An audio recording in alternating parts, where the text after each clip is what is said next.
സൂക്ഷിച്ചാൽ ദുഃഖിക്കേണ്ട. തലസ്ഥാനത്ത് വീണ്ടും വെർച്വൽ അറസ്റ്റ് തട്ടിപ്പിന് ശ്രമം. ശ്രീവരാഹം സ്വദേശിയായ 74-കാരൻ രക്ഷപ്പെട്ടത് തലനാരിഴയ്ക്കാണ്.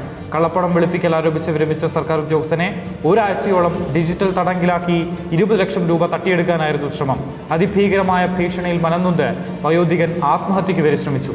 ഒടുവിൽ ബാങ്ക് ജീവനക്കാരുടെ ജാഗ്രതയിൽ ലക്ഷങ്ങൾ നഷ്ടമാകുന്നതിന് തൊട്ടുമുമ്പ് തട്ടിപ്പ് പുറത്തായി.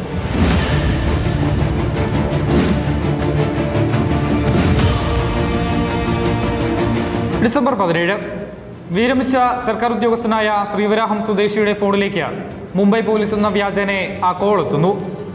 കള്ളപ്പണം വെളുപ്പിച്ചെന്നും രാജ്യവിരുദ്ധ ഇടപാടുകളിൽ പങ്കുണ്ടെന്നും വിശ്വസിപ്പിച്ചു തുടങ്ങിയ മാനസിക പീഡനം, പിന്നെ ഒരാഴ്ച നീണ്ട ഡിജിറ്റൽ തടങ്കൽ, നിഴലുപോലെ പിന്തുടരുന്ന വീഡിയോ കോളുകൾക്കും ഭീഷണികൾക്കും ഇടയിൽ ശ്വാസം മുട്ടിയ വയോധികൻ ആത്മഹത്യയെക്കുറിച്ച് വരെ ചിന്തിച്ചു പോയി.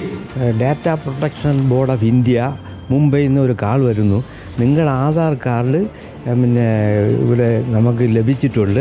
ഈ ആധാർ കാർഡ് വെച്ച് നിങ്ങൾ 247 accounts in various branches of Canara bank account എല്ലാം തുടങ്ങിയിരിക്കുകയാണ്. ഇത് വന്ന് മണി ലാണ്ടറിങ് പ്രോസസ്സാണ് നടക്കുന്നത്. അതിൽ നിങ്ങളാണ് first culprit and you are solely responsible for that എന്ന് പറഞ്ഞു. വീട്ടിൽ you don't disclose this matter to anybody else. Cyber സെല്ലിൽ ACP സാറും റായ് സാറും എല്ലാവരും കൂടെ കംപ്ലീറ്റ് രക്ഷപ്പെടുത്തി. ഇല്ലെങ്കിൽ എൻ്റെ ജീവൻ പോയേനെ. 31 അന്നത്തെ ഡേറ്റ് എനിക്ക് ന്യൂ ഇയർ ഞാൻ കാണൂലായിരുന്നു. 20 ലക്ഷം രൂപ നൽകിയാൽ രക്ഷപ്പെടുത്താമെന്ന അന്ത്യശാസനത്തിൽ വിറച്ച വയോധികൻ ഒടുവിൽ ബാങ്കിലെത്തുന്നു. മഹാരാഷ്ട്രയിലേക്കും കർണാടകയിലേക്കും അജ്ഞാത അക്കൗണ്ടുകളിലേക്ക് പണം മാറ്റാനുള്ള തിരക്കിട്ട നീക്കം.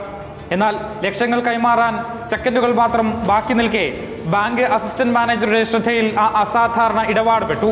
ഉടനടി സൈബർ പോലീസിനെ വിവരമറിയിച്ചതോടെയാണ് തട്ടിപ്പിന്റെ വെർച്വൽ ചങ്ങലകൾ പൊട്ടിയത്.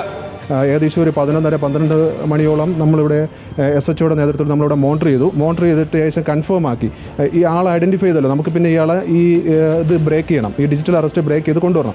അപ്പോഴത്തേക്കും നോർമലി നമ്മൾ ഡിസ്കസ് ചെയ്തപ്പോൾ നമ്മുടെ ഒരു എക്സ്പീരിയൻസ് വെച്ചിട്ടാണെന്നുണ്ടെങ്കിൽ ഇങ്ങനെ നിൽക്കുന്ന ഒരാളിൻ്റെ അടുത്ത് നമ്മൾ ആ ഒരു നൈറ്റിലോ അല്ലെങ്കിൽ നമ്മൾ പോലീസാന്ന് പറഞ്ഞ് നമ്മൾ അപ്രോച്ച് ചെയ്യുമ്പോഴത്തേക്ക് അത് നെഗറ്റീവ് ഇമ്പാക്റ്റ് ഉണ്ടാക്കും. കഴിഞ്ഞ പ്രാവശ്യം ഇതേ ഒരു വെർച്വൽ അറസ്റ്റിൽ ഇതേപോലെ ഞങ്ങൾ ഈ സെയിം ഏകദേശം നമ്പർ വെച്ച് നമ്മളെ ത്രെട്ടൺ ചെയ്തിരുന്നു. പോലീസ് സ്റ്റേഷനിൽ ചെന്നിട്ട് വിളിച്ച് പറയാനായിട്ട് പറ്റുമെന്നുണ്ടെങ്കിൽ നിങ്ങൾ പിടിക്കുമെന്ന് പറഞ്ഞ് ത്രെട്ടൺ ചെയ്തു.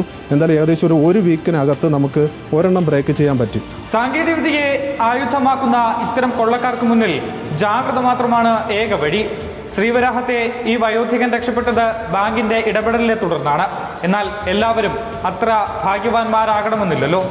വീഡിയോ ജേർണലിസ്റ്റ് നന്ദകിഷോറിനൊപ്പം reporter Ashin Diego, in reporter, Thiruvananthapuram.